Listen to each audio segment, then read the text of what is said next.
सभी को जय मसीह की। A very good morning to all of you. आप सभी का स्वागत है आज नवजीवन असेंबली का जो वर्शिप सर्विस में। मैं उम्मीद करता हूँ कि आप लोग सब अच्छे हैं, भले हैं। और हम लोग का तो लाइफ लास्ट 3 से 4 महीने से एक लॉकडाउन में हम लोग सब अंदर ही है, घर के अंदर है। और लाइफ बहुत डिफरेंट हो चुका है, लेकिन फिर भी कुछ चीज़ नहीं बदले हैं। और उसमें से है कि हम लोग का जो वर्शिप, परमेश्वर का जो आराधना है, उसका स्तुति करना, वो कभी भी नहीं बदलेगा। क्योंकि परमेश्वर वो महान है, वो अपने लोगों से वो अपना स्तुति लेता है, वो अपना महिमा को लेते हैं। तो आइए आज का इस रविवार को एक और बार जो संडे परमेश्वर ने दिए हैं, आइए आज का इस दिन में हम वचन से कुछ सीखेंगे। एज यूजुअल एक अच्छी बात है कि आज जैसे कि ये चर्च कुछ लोग मिल के आज हम लोग आराधना कर पा रहे हैं, लेकिन मैं आज शामिल नहीं हो पाया हूं, तो मैं अपना सरमन वीडियो आप लोगों को मैं भेज रहा हूं। और क्योंकि जैसे कि हम लोग का भी जो शोधपुर नवजीवन असेंबली का जो चर्च सर्विस है वो भी मॉर्निंग में होता है, सो इसीलिए मेरे लिए यहाँ पर ट्रैवल करके आना शायद पॉसिबल नहीं है। लेकिन मैं फिर भी खुश हूँ कि आप लोग शायद पूरा चर्च नहीं, लेकिन कुछ जन आप लोग मिल के स्तुति कर पा रहे हैं, जो वर्शिप सर्विस को अटेंड कर पा रहे हैं। मैं बहुत खुश हूँ और मेरा प्रार्थना और उम्मीद यही है कि आने वाले दिनों में जब कोरोना वायरस हमारे इस शहर से, हमारे देश से जब मिट जाएगा, जब हमारा लाइफ फिर से नॉर्मल हो जाएगा, तब हम फिर से जैसे नॉर्मल एज यूजुअल हम लोग अपना चर्च सर्विस को कर पाएंगे। और आइए आज का इस दिन में जो वचन में हम लोग जाएंगे, वचन से हम लोग कुछ सीखेंगे। उसके पहले आइए हम छोटे से एक प्रार्थना कर लेते हैं। प्रभु जी, आपको धन्यवाद देते हैं आज के इस दिन के लिए। आज की सुबह में आपने फिर से हमें मौका दिया है आपके स्तुति, आपके प्रशंसा, आपके नाम से आराधना करने के लिए। परमेश्वर, आपको धन्यवाद देते हैं। धन्यवाद देते हैं कि आज जैसे भी हो, जितना शायद लिमिटेड सेंस में ही हो, लेकिन कुछ जन मिलके आज आपकी उपासना को कर पा रहे हैं, इसलिए हम लोग खुश हैं, आपको धन्यवाद देते हैं। प्रार्थना करते हैं कि आने वाले दिनों में हम सब कोई मिलके फिर से आपकी वर्शिप हम लोग कर पाए। परमेश्वर, जो फेलोशिप जो हम लोग मिस कर रहे हैं एक दूसरे के साथ, वो फेलोशिप फिर से हम रिज्यूम कर पाए, रिस्टार्ट कर पाए। परमेश्वर, आपकी महिमा हो, आपके नाम की महिमा हो परमेश्वर। और आज का जो वचन आपने हमारे लिए लाए हैं परमेश्वर, उस वचन को आप आशीषित कीजिए, हमारे साथ बात कीजिए परमेश्वर, हमारे मन के साथ, हमारे हृदय में, हमारे हर एक जो हमारा जो आइडेंटिटी है, हर एक चीज में, हर एक एरियाज में आप बात कीजिए परमेश्वर। आपके वचन वो शक्तिशाली है परमेश्वर, जो हमारे जीवन को बदलता है परमेश्वर। आपको धन्यवाद देते हैं आपके वचन के लिए। ये प्रार्थना यीशु के नाम से मांगते हैं, आमीन, आमीन। सो आइए आज हम लोग वचन से, बाइबल से कुछ चीजों को सीखेंगे। एक हिस्ट्री से, मैं पुराना नियम से, एक इतिहास से मैं एक चीज को मैं आज आपके सामने मैं लाऊंगा। तो आज हम लोग सीखेंगे learning from the life of king Josiah. Josiah Hindi में इसको बोलते हैं कि योशिया राजा। उनके जीवन से आज हम लोग कुछ सीखेंगे। हम लोग जानते हैं कि इजराइल देश, इजराइल जाति का बहुत सारे राजाओं थे।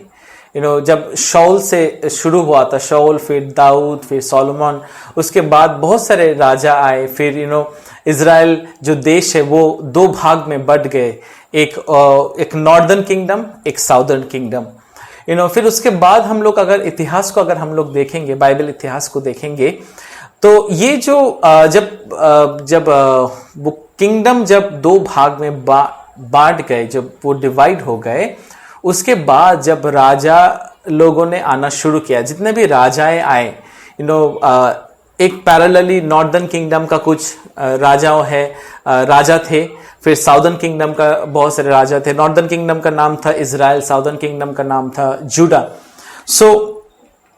लेकिन इतिहास हमें बताते हैं कि जितने भी राजा आए, जैसे कि हम लोग जानते हैं दाऊद एक धर्मी राजा थे। वो परमेश्वर को प्रेम करते थे, भय परमेश्वर के डर उनके अंदर थे, वो परमेश्वर को मानते थे।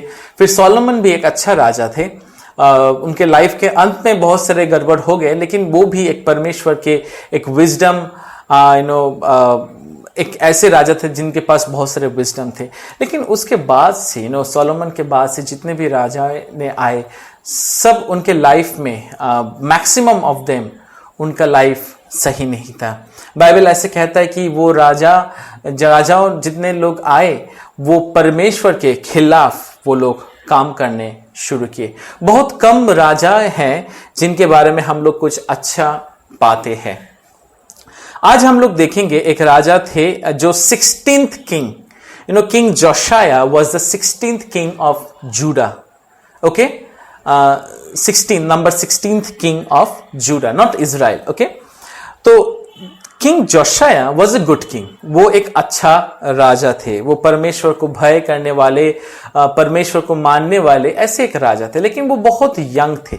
आज हम उनके लाइफ से कुछ सीखेंगे, कुछ ऑब्जर्व करेंगे और कोशिश करेंगे कि उस चीजों से आज हमारे इस लाइफ में, आज के दिन में हम क्या इम्प्लीकेशंस या क्या चीज को हम लागू कर सकते हैं। तो आइए आज जो पोर्शंस मैं आपके साथ मैं पढ़ना चाहूंगा वो आपको बाइबल में मिलेगा 2 किंग्स, दूसरा राजा chapter 22 verse 1 to 13। 2 Kings chapter 22 verse 1 to 13। जैसे कि आपने सुने कि जो वचन आपके सामने पढ़े गए और आपने देखे स्क्रीन पे, इसका थोड़ा सा मैं बैकग्राउंड में दे रहा हूं, थोड़ा सा मैं दे दिया कि जैसे कहा कि इस समय जूडा, जो यहूदा जो देश है, Judah the nation Judah is going through a dark time in history. वो इतिहास का एक अंधकारमय समय से वो गुजर रहे थे। क्योंकि इस समय जितने भी राजाएं एक के बाद एक आ रहे थे वो सब दुष्ट राजाओं थे।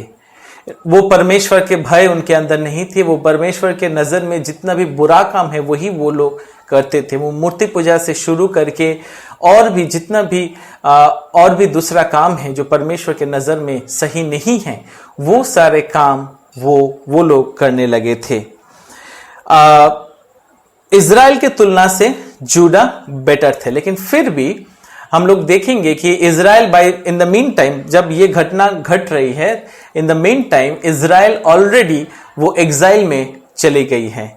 असीरियंस के अधीन पे वो लोग ऑलरेडी एग्जाइल्स में चली गई है। अभी जूडा के समय है, जूडा अब वो भी एग्जाइल में कुछ ही साल बाद वो भी जाएंगे, क्योंकि वो लोग परमेश्वर के खिलाफ में बहुत गलत कामों में वो उलझ गए थे। सो हम लोग अगर देखेंगे कि ये जितने भी राजाएं थे वो गलत काम, गलत मार्ग को वो लोग लिए थे।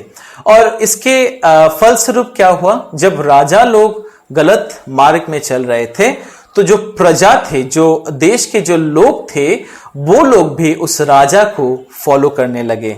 वो लोग भी उस राजा को फॉलो करते हुए वो लोग भी गलत कामों में डूब गए थे। और इसी समय में जो हम जोशाया का एक कहानी को हम लोग देख पाते हैं। लेकिन दुख की बात यह है कि ये जोशाया जो राजा है, king, he is the last good king of JUDA. इसके बाद ऐसे एक टाइम आते हैं जहां पर इनके राज करने के बाद और कोई अच्छा राजा नहीं आए।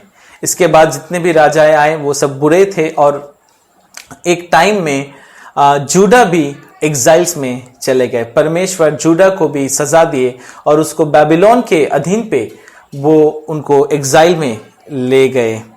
तो जैसे कि आज हम लोग इस पोर्शंस को पढ़े, उसमें से कुछ चीज हम लोग, कुछ विषय हम लोग यहाँ से ऑब्जर्व कर पाते हैं, इस इंसिडेंट से ऑब्जर्व कर पाते हैं। पहला चीज जो ऑब्जर्व करते हैं, when the wicked starts to reign the word of God became obscured and scarce and vice वर्सा।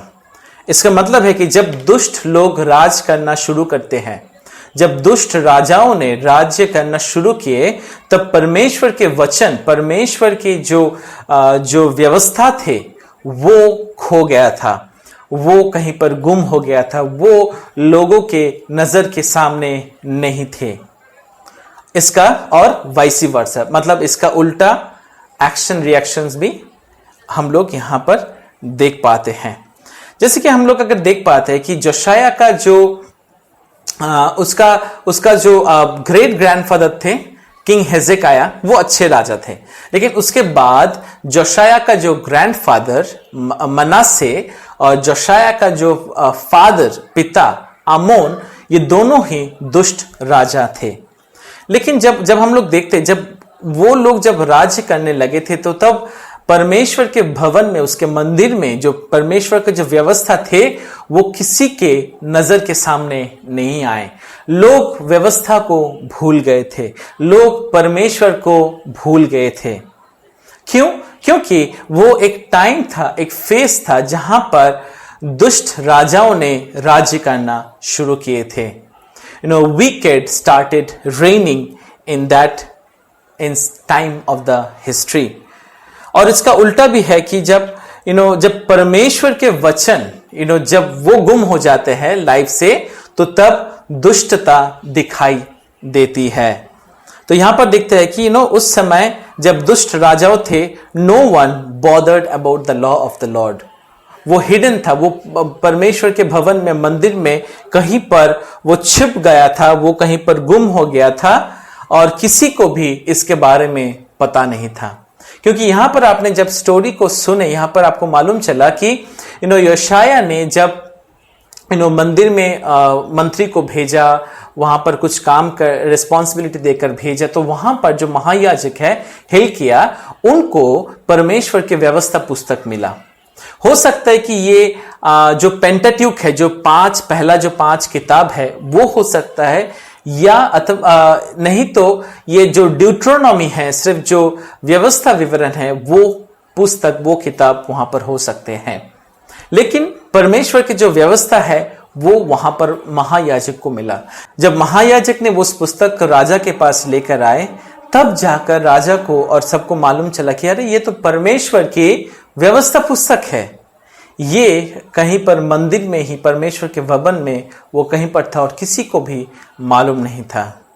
ये हम लोग चीज यहां पर एक ऑब्जर्व कर पाते हैं कि जब दुष्ट राजाओं ने राज्य करना शुरू किए, तो तब परमेश्वर के जो वचन, जो उसका जो व्यवस्था पुस्तक है, वो गुम हो गया था, वो खो गया था, वो मंदिर में ही कहीं पर छिप गया था और किसी को उसके बारे में पता नहीं था। नंबर 1 ऑब्जर्वेशन जो हम लोग यहां से कर पाते हैं। दूसरी चीज जो हम लोग यहां से ऑब्जर्व कर पाते हैं कि द लॉ ऑफ गॉड, परमेश्वर की व्यवस्था पुस्तक, the law of God made king Josiah restless and repentant, and he had a desire to seek more from God। क्या हम लोग देख पाते हैं यहां पर देख पाते हैं कि जो योशाया जो राजा है, जब वो परमेश्वर की व्यवस्था पुस्तक को वो पढ़ा, वो जब सुना, वो खुद पढ़ा, तब वो बहुत रेस्टलेस हो गए थे। उसके अंदर में एक डिस्कंफर्ट, एक डिससैटिस्फैक्शन पैदा हुआ था। वो अनुताप करना शुरू किए, वो रिपेंट करना शुरू किया, और वो उसके फलस्वरूप वो कुछ स्टेप्स भी लेने लगे। वो हम लोग अभी थोड़ी देर बाद देखेंगे। लेकिन क्या हम लोग देख पाते हैं कि king Josiah realize that how much they as a nation they drifted away from God. Josiah राजा ने उन्होंने रियलाइज किया कि कितना उनका देश, उनका जो राज्य है, वो परमेश्वर से हट गया था। उन्होंने रियलाइज किया कि कितना बुरा काम उनका जो पूर्व पुरुष, उनका जो पिता, उसका जो फादर, उन्होंने सारे किए। He started realising that thing, और उसके फलस्वरूप हम लोग देख पाते हैं इसके बाद किंग जोशाया वो परमेश्वर से और भी जानने का उनके पास एक भूख पैदा हुआ, एक लालसा पैदा हुआ।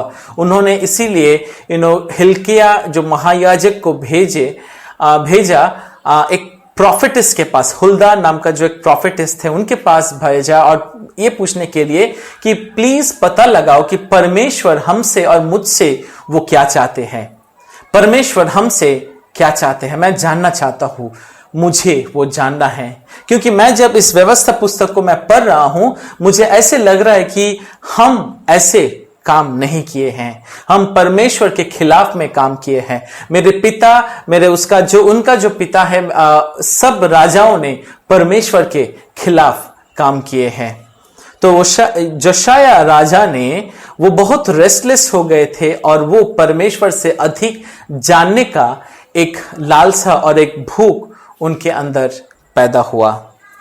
तीसरी चीज जो हम लोग यहां पर देखेंगे, Josiah brought reformation throughout the nation of Judah. जब उन्होंने रियलाइज किया कि कितना बुरा एक सिचुएशंस में उनका देश है, कितना जो गलत काम उनका देश के लोग और उनका जो राजा लोग थे उन्होंने किए, तो तुरंत जोशाया ने डिसीजन लिया कि मैं रिफॉर्मेशन लाऊंगा। रिफॉर्मेशन वर्ड का मतलब है परिवर्तन, बदलाव, चेंज। रिफॉर्मेशन वर्ड का सिंपल अर्थ है चेंज। जो नहीं था वो करना शुरू किया और जो कुछ भी था वो उन्होंने उस चीजों को हटा दिया। हम लोग देखेंगे वो बहुत सारे चीज को उन्होंने, जोशाया ही रिन्यूड द कवनेंट। परमेश्वर ने इजराइल जाति के साथ एक वाचा बांधे थे, एक कवनेंट उन्होंने किए थे। और हम लोग देख पाते कि जब इजराइल जाति ने वो कवनेंट को भूल गए थे, इसीलिए वो गलत रास्ते में वो और भी जो परमेश्वर नहीं है, अन्य देव देवियों के पीछे में वो लोग भागने लगे थे। लेकिन जोशाया ने क्या किया, वो उस कवनेंट को, उस वाचा को उन्होंने फिर से रिन्यू किए। फिर he brought down the high places. Brought down the high places का मतलब है उनके जो पूर्व पुरुष थे, जो दुष्ट राजाओं थे, वो लोग जो ऊंचे स्थान में जाकर वहां पर वो लोग अन्य देव देवी के लिए वो लोग वेदी को बनाए थे, जहां पर वो लोग अपने जो सैक्रिफाइसेस को वो लोग करते थे, वो लोग अशेरा पोल को फिर से वो लोग बनाए थे। लेकिन जोशाया राजा ने क्या किया, वो सारी चीजों को उन्होंने तोड़ना शुरू किया। He gave command to bring down all the high places. He gave command to his people. और उनके लोग वो काम को किए। फिर उसके बाद he restored the Passover. Passover वो यहूदी लोगों के लिए एक बहुत इंपॉर्टेंट एक माइलस्टोन है। मैं कुछ ही दिनों पहले मैं प्रचार में मैं बता रहा था कि जब इजरायली लोगों को मिस्र से बाहर लेकर आ रहे थे तो वो काम आसान नहीं था। फरौन ने उन लोगों को छोड़ने के लिए राजी नहीं थे, लेकिन परमेश्वर एक के बाद एक करके 10 जो क्या बोलते मतलब प्लेग्स वो मिस्र के ऊपर लाए थे। और उसमें से लास्ट थे कि जो the first born of every family will die, जिनके घर में वो मेमने के खून का जो लहू का जो दाग नहीं रहेंगे, उसके घर में, उसके परिवार में उनका जो पहला पुत्र है, पहला बेटा है, वो मर जाएंगे। और इसी तरह इजराइल जाति जब परमेश्वर के उस आज्ञा को पालन किए थे, इसी तरह उन्होंने वो लोग बच गए थे और वो पास ओवर माना जाता है। आज भी यहूदी लोग उनको पास ओवर बोल के मानते हैं। तो पास ओवर बहुत इंपॉर्टेंट है, जहां पर वो उनको याद दिलाते हैं कि कैसे परमेश्वर उनको बंदवाई से उन्होंने छुड़ाया। लेकिन अभी क्या हुआ कि जब दुष्ट राजाओं ने जब राज्य करने शुरू किए तो तब सब कोई उस पास ओवर को भूल गए थे। पूरा देश, कोई भी पास ओवर को वो लोग नहीं मानते थे। लेकिन जोशाया ने क्या किया, वो पास ओवर को भी फिर से रिस्टोर्ड किया। तो ये हम तीसरे चीज को हम लोग देख पाते। पहला चीज हम लोग क्या ऑब्जर्व किए, जब दुष्ट राजाओं ने राज्य करना शुरू किए तो तब परमेश्वर के वचन खो गए थे, वो लोगों के नजर के सामने नहीं थे। दूसरा चीज जो हम लोग ऑब्जर्व कर रहे थे कि the law of God made king Josiah restless. उनके अंदर एक बेचैनी सी पैदा हुआ और उन्होंने रिपेंट करना शुरू किया। उनको लगा कि, उनको महसूस हुआ, रियलाइज किया कि हम एज अ नेशन हम कितना गलत रास्ते में हम लोग चल रहे हैं। अगर इस रास्ते में हम लोग चलेंगे तो परमेश्वर का जो क्रोध वो जरूर हमारे ऊपर आकर गिरेगा। And he repented. तीसरी बात है कि जब जोशाया ने रिपेंट किया, उसके बाद उन्होंने बैठ के सिर्फ रोया, सिर्फ प्रार्थना करके खत्म नहीं किया। ही टुक एन एक्शन। उन्होंने रिफॉर्मेशंस लाए, उन्होंने बदलाव लाए, उन्होंने चेंज को लाए। और हम लोग देखे कि जो नहीं हो रहा था वो सारी चीजों को जोशाया ने लाए, और जो भी गलत काम प्रैक्टिसेस चल रहे थे उनको जोशाया ने रुकवा दिया, स्टॉप कर दिए। चौथा चीज हम लोग जो ऑब्जर्व करेंगे, वेरी इंपॉर्टेंट है, द रिफॉर्मेशन या बदलाव, ये जो बदलाव हम लोग देख रहे हैं, दिस वॉज शॉर्ट लिव्ड। ये कम एक जस्ट लिमिटेड टाइम के लिए ही था। इतना सब कुछ अच्छे के बीच में एक चीज जो अच्छा नहीं हुआ था कि जो रिफॉर्मेशन, जो बदलाव जोशाया ने लाया था, एनीवे जोशाया के अंदर जो बदलाव आए थे वो जेन्युइन थे, क्योंकि उनको लगा कि परमेश्वर के क्रोध हमारे ऊपर आकर गिरेंगे अगर हम इसी मार्ग में अगर हम लोग चलते रहे। लेकिन क्या हुआ, जो रिफॉर्मेशंस जोशाया ने लाया पूरा देश में, it did not change the heart of the people. लोग सिर्फ बाहरी तरीके से ही लोग क्या बोलते हैं कि जो जितने भी बदलाव लाने का बात था वो लोग बाहरी रूप से ही किए, लेकिन अंदर से, दिल से, हृदय से किसी का परिवर्तन या बदलाव नहीं आया। कैसे हम लोग जान पाते हैं? क्योंकि जब जोशाया का डेथ होता है, इनफैक्ट वो भी उनके लाइफ के अंत में he made some foolish decisions, that's why he died in a war. उनका एक युद्ध में उनका मौत हो गया था। उसके बाद हम लोग देख पाते हैं फिर से the kingdom of JUDA they go into exile. वो एग्जाइल में, वो बंदवाई में फिर से चले जाते हैं। तो जो रिफॉर्मेशंस जोशाया ने लाया वो शॉर्ट लिव था, वो कुछ ही सालों के लिए, या हम लोग कह सकते हैं कि सिर्फ जोशाया का जो जनरेशन है, सिर्फ उस जनरेशंस के लिए वो रिफॉर्मेशंस वहां पर मौजूद था, वो दिखने को मिला था। लेकिन उसका जनरेशंस के बाद, उनके चले जाने के बाद, the next generation could not hold on to the reformations. वो उस रिफॉर्मेशंस को पकड़ के नहीं रख पाए। ये हम लोग देखेंगे, ये हम लोग जब 1 से 13 तक पढ़े, इसके अंदर ये एविडेंट नहीं है, लेकिन अगर आप चैप्टर 22, 23 अगर बाद में अगर हम लोग आप लोग पढ़ेंगे तो आपको मालूम चलेगा कि किस तरह से ये जो रिफॉर्मेशंस जोशाया ने लाए थे वो शॉर्ट लिव थे, वो क्षण भर के लिए थे, वो सिर्फ एक जनरेशंस के लिए, एक टाइम फ्रेम के लिए ही थे। उन लोगों के बीच में एक आउटवर्ड रिफॉर्मेशंस आए थे, एक आउटवर्ड, एक बाहरी बदलाव आए थे, लेकिन अंदर से कोई भी कुछ भी रिवाइवल नहीं आया था। अंदरूनी से और अंदर से कुछ भी रिवाइवल उन लोगों के बीच में नहीं आए थे। तो ये 4 चीज हम लोग यहां पर ऑब्जर्व कर पाते हैं। लेकिन ये 4 चीज अगर हम लोग देखेंगे, जो नेक्स्ट हम लोग इस सरमन का स्टेज में जाएंगे, कि ये 4 चीज हमारे लाइफ में कैसे इंप्लीकेशंस लाते हैं, क्या क्या इंप्लीकेशंस को लाते हैं।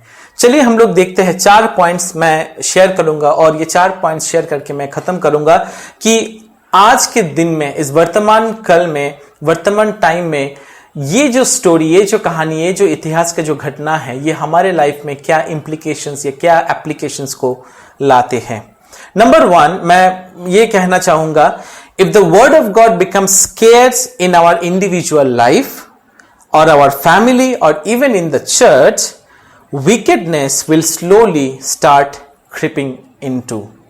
इसका मतलब है कि जब अगर हमारे व्यक्तिगत जीवन से, हमारे परिवार से, हमारे कलीसिया से और कहीं से भी अगर परमेश्वर के वचन खो जाते हैं या वो कम इंपॉर्टेंस उनको हम लोग देना शुरू करते हैं, या परमेश्वर के वचन को अगर हम नजरअंदाज करना शुरू करेंगे, तो ऑटोमेटिकली जो दुष्ट है, जो गलत बात है, जो पाप के स्वभाव है, वो स्लोली हमारे लाइफ में, हमारे परिवार में, हमारे कलीसिया में, हर एक जगह में वो दिखने को शुरू करेगी, वो दिखाई देगी। ये बहुत एक इंपॉर्टेंट है कि wickedness will slowly start creeping into our life. और इसका फलस्वरूप क्या होता है कि इसका फलस्वरूप ऐसा होता है कि wickedness and sin in our lives slowly pushes out the word of God from our lives, और इसका रिजल्ट में और ज्यादा जो दुष्टता और ज्यादा जो गलत बात, जो पाप की चीज है, वो हमारे लाइफ में आ जाते हैं।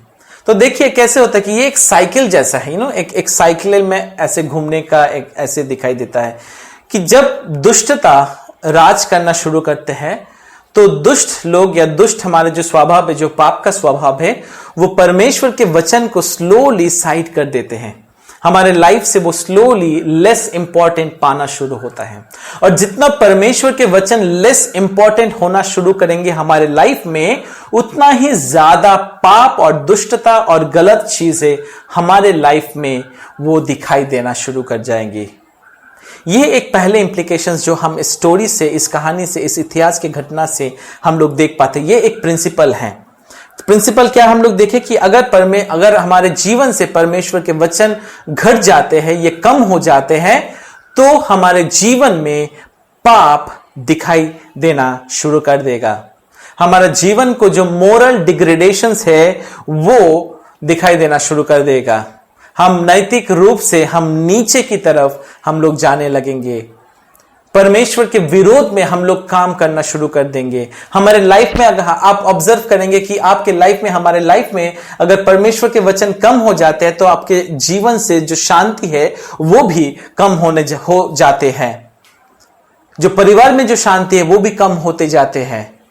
जो अंडरस्टैंडिंग है वो भी कम होते जाते हैं। नंबर 1 इंप्लीकेशंस और जो प्रिंसिपल्स हम यहां से सीख पाते हैं कि it's very important that we don't put aside or push aside the word of God from our life, from our family, from our church or from any place. परमेश्वर के वचन को हम नजरअंदाज ना करें। परमेश्वर के वचन बहुत इंपॉर्टेंट हमारे लाइफ में। परमेश्वर के वचन सिर्फ हमारे लिए इसलिए नहीं दिया गया कि हम लोग सिर्फ संडे को आएंगे, सुनेंगे, थोड़ा सा अच्छा लगेगा, थोड़ा सा उसके बारे में 1-2 घंटे के लिए हम लोग सोचेंगे, फिर उसके बाद परमेश्वर के वचन और हमारे लाइफ में नहीं है। इतना व्यस्त हो जाते हैं, इतना बिजी हम लोग हो जाते हैं कि परमेश्वर के वचन के लिए कोई टाइम ही नहीं बचता है। अगर हमारे लाइफ है तो डेफिनेटली कहीं पर स्लोली हमारे लाइफ दुष्टता और गलत चीजों के राह में चलना शुरू कर देगा। दिस इज अ प्रिंसिपल, ये गॉडली प्रिंसिपल है, ये this is a principle of kingdom of haven. क्योंकि परमेश्वर के वचन ही हमें सही मार्ग को वो दिखाते हैं।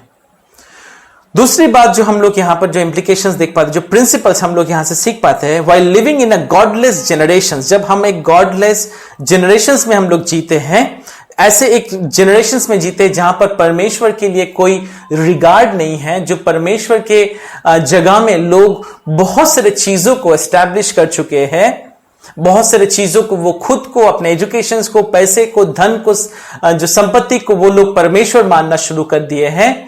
वो अपने इच्छा के अनुसार वो जीवन को जी रहे हैं। ऐसे एक गॉडलेस जनरेशंस में जब हम लोग जीते हैं, the word of God should make us restless regarding the sins and the wickedness that are around us. It should not make us comfortable. परमेश्वर के वचन हमें ऐसे ना हो कि हम कंफर्टेबल हो गए हैं। हमारे आसपास में, हमारे पर्सनल लाइफ में, हमारे परिवार में अगर जितने भी गलत चीजें हो रहे हैं, अगर हम लोग उसको देख रहे हैं, लेकिन उसके बाद भी अगर हमारे लाइफ एक कंफर्टेबल लाइफ हो गया है, परमेश्वर के वचन हमें वैसे नहीं करने देते हैं। The word of God should make us restless when we see a wickedness or sin around us. Josiah became restless. He started developing a godly sorrow when he saw that his nation was in deep danger, in deep sin. He started developing a godly sorrow. वो अपना comfort zone से बाहर आकर and he repented, he tore his clothes. वो अपने कपड़े को फाड़ दिए, because at that time that was the way of showing repentance. वो ही एक उपाय थे वो repentance को दिखाने के लिए। कैसे लोग अपनी जो कपड़े को फाड़ देते थे, वो ashes, they used to put on ashes on them.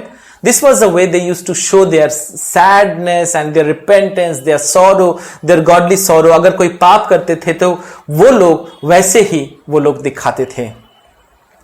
हम लोग नए नियम में भी इस गॉडली सॉरो के बारे में एक जगह में हम लोग पाते हैं। दूसरा कुरिन्थियों का उसका चैप्टर 7 वर्स 10 to 11 में ऐसे लिखा है, क्योंकि परमेश्वर भक्ति का शोक ऐसा पश्चाताप उत्पन्न करता है जिसका परिणाम उद्धार है और फिर उससे पछताना नहीं पड़ता, परंतु सांसारिक शोक मृत्यु उत्पन्न करता है।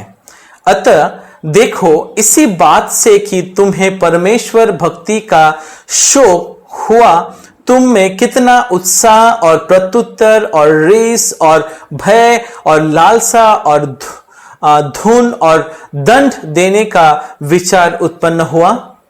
तुमने सब प्रकार से ये सिद्ध कर दिखाया कि तुम इस बात में निर्दोष हो।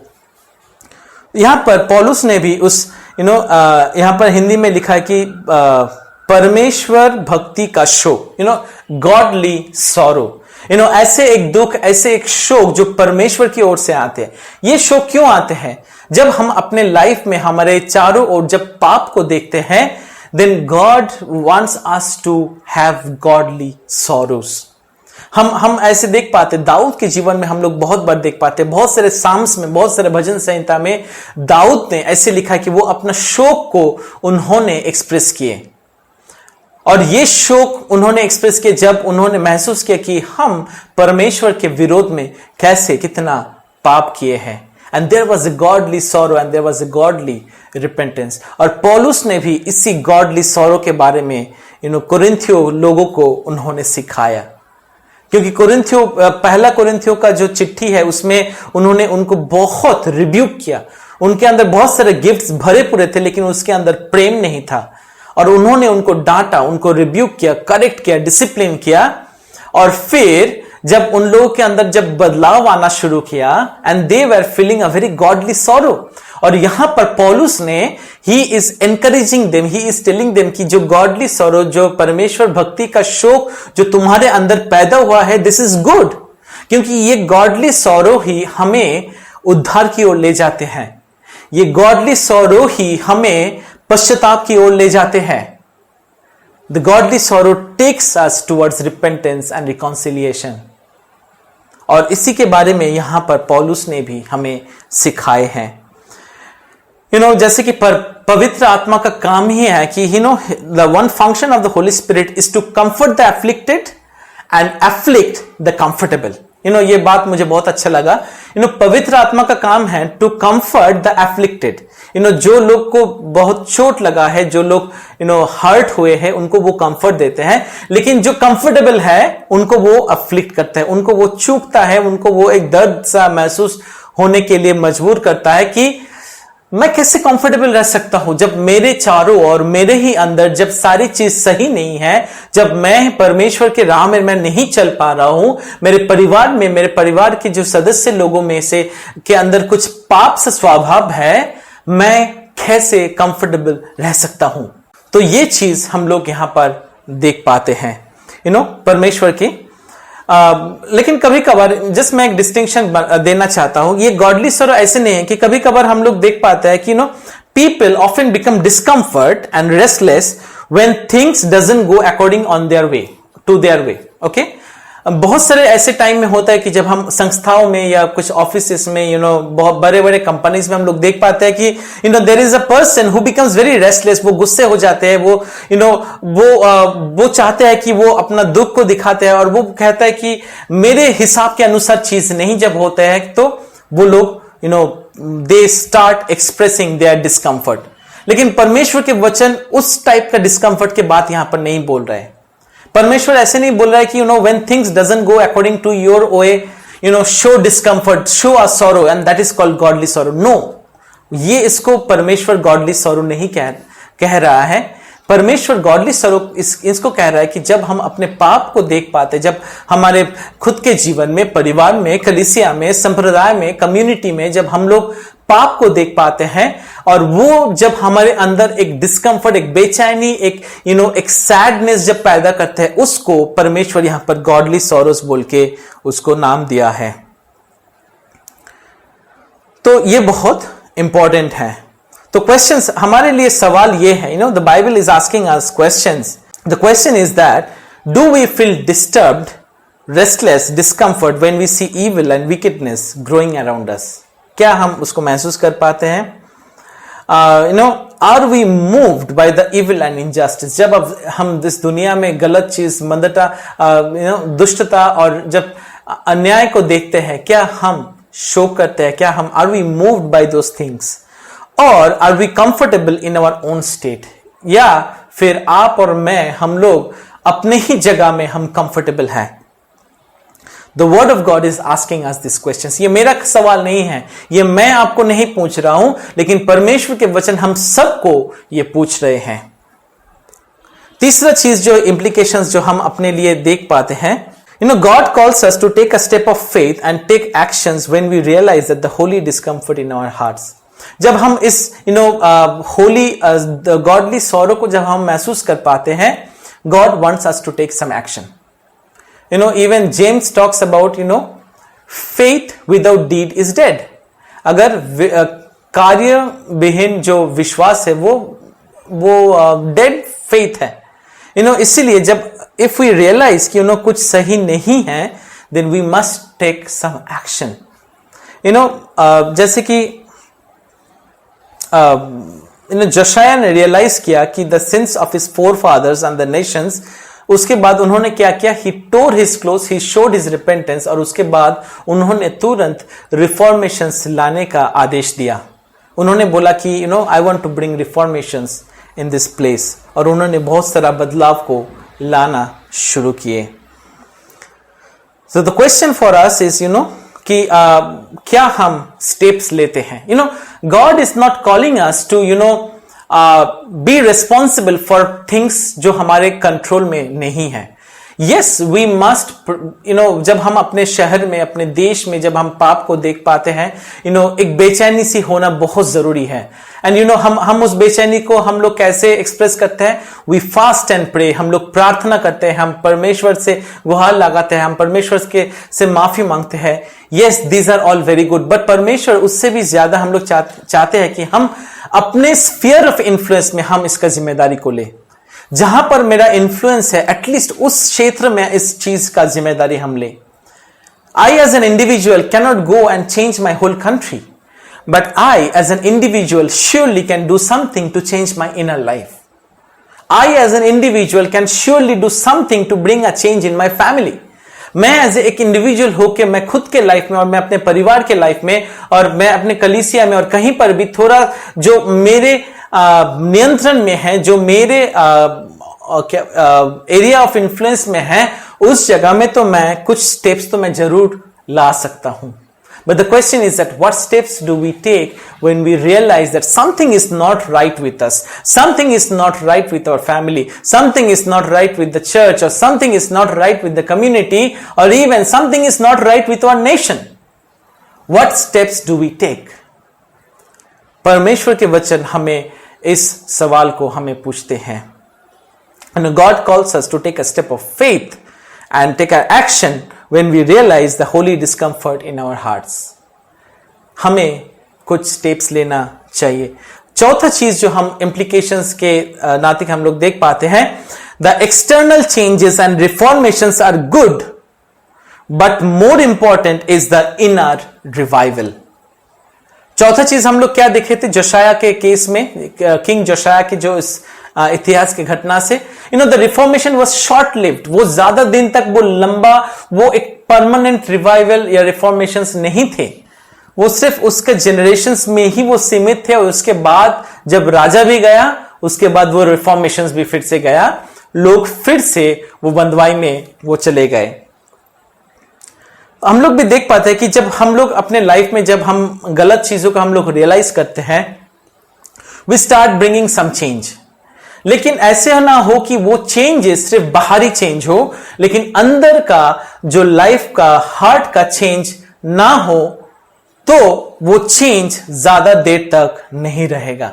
ओके, सो ये बहुत सारे चीज है. फॉर एग्जाम्पल, अगर आपके परिवार में बहुत सारे कॉन्फ्लिक्ट्स होते हैं, बहुत सारे लड़ाई झगड़े होते हैं, now you realise that something is not right with our family, और आपने बात की अपने पत्नी से या पति से बात करके आप लोग ये डिसाइड किए कि ठीक है, चलिए हम अपने परिवार के लिए कुछ चेंजेस को लाएंगे.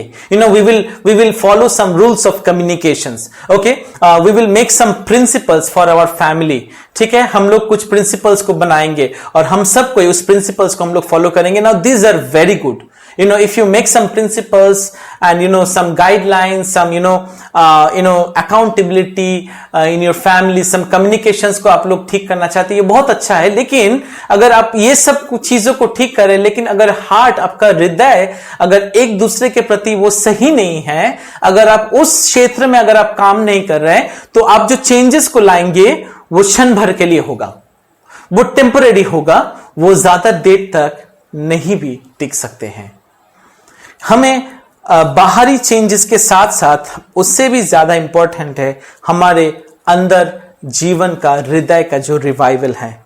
जोशाया के केस में हम लोग देखें, लोगों ने राजा के बात क्यों सुने, क्यों वो लोग रिफॉर्मेशंस में हेल्प किए, क्यों वो सारे जो हाई प्लेसेस को उन्होंने तोड़ डाला, फिर पास ओवर को रिन्यू किए, कॉवेनेंट को रिन्यू किया, क्यों किया मालूम है? इसलिए नहीं कि उनका हृदय और हार्ट चेंज हुआ है, इसलिए किए क्योंकि वो राजा को वो लोग मानते थे। अगर राजा ने कह रहा है तो हम लोग करेंगे।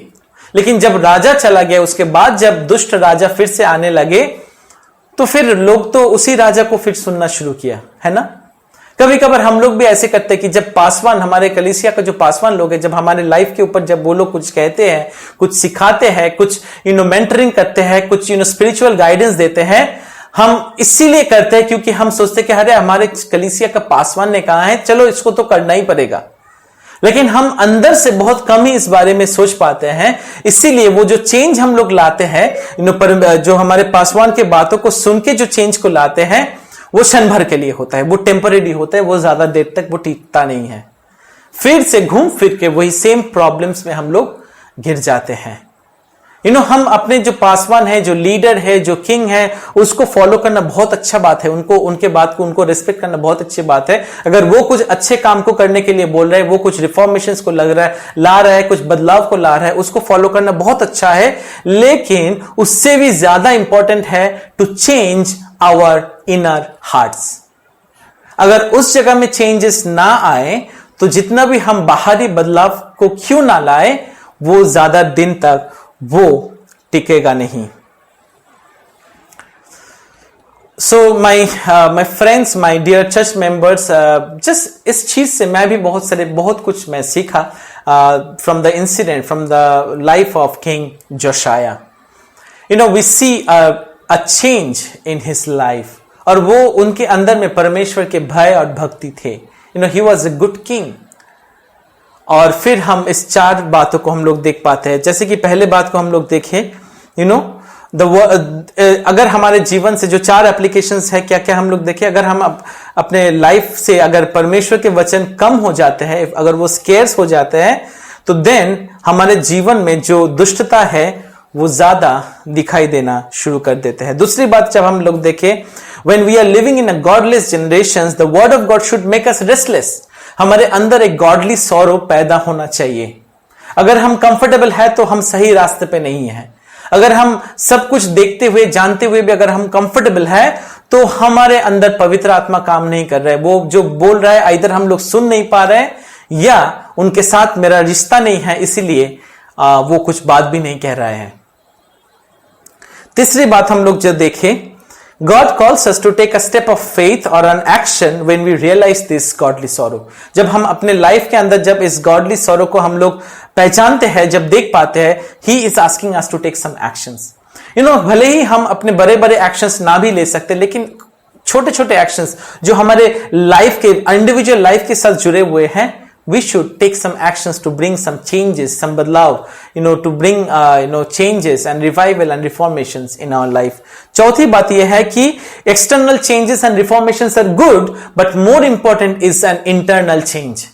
बाहरी बदलाव अच्छा है, we must do some external changes to help us stay away from the sin and wickedness. वो तो अच्छी बात है, लेकिन उससे भी ज्यादा इंपॉर्टेंट है कि हम अपने दिल के अंदर की जो चेंजेस है उसको हम लाए।